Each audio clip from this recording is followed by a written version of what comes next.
أعوذ بالله من الشيطان الرجيم. بسم الله الرحمن الرحيم. يا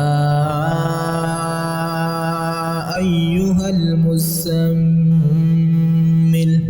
قم الليل إلا قليلا نصفه أو انقص منه قليلا أو زد عليه ورتل القرآن ترتيلا إنا سنلقي عليك قولا ثقيلا إن ناشئة الليل هي أشد وطئا وأقوم قيلا إن لك في النهار سبحا طويلا واذكر اسم ربك وتبتل إليه تبتيلا رب المشرق والمغرب لا إله إلا هو فاتخذه وكيلا واصبر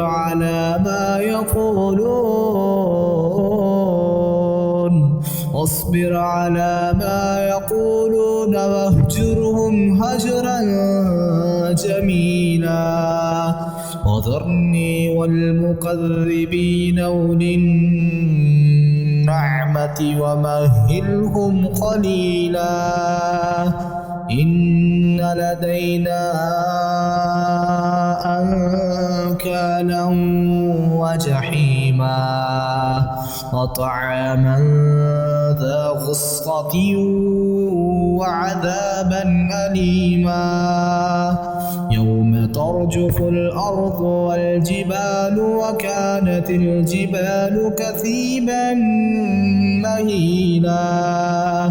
إنا أرسلنا إليكم رسولا شاهدا عليكم كما أرسلنا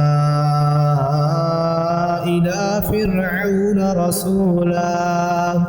فعصى فرعون الرسول فأخذناه أخذا وبيلا فكيف تتقون إن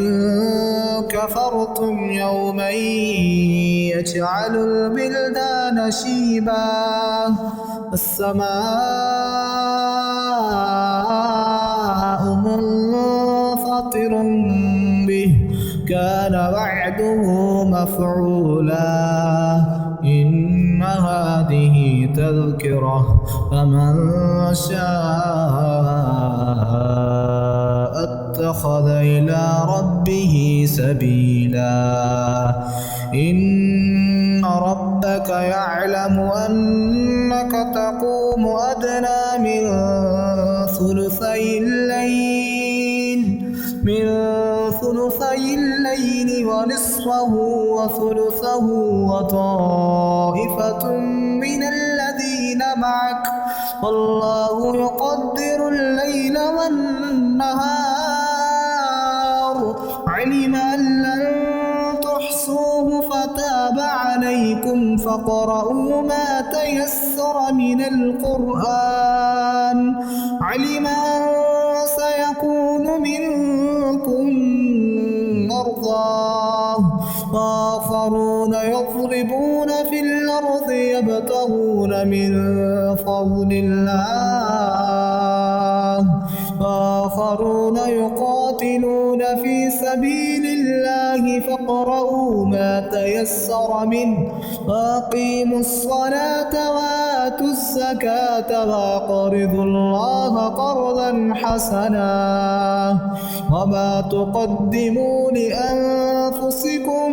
من خير تجدوه عند الله هو خيرا وأعظم أجرا واستغفر الله وأستغفر الله إن الله غفور رحيم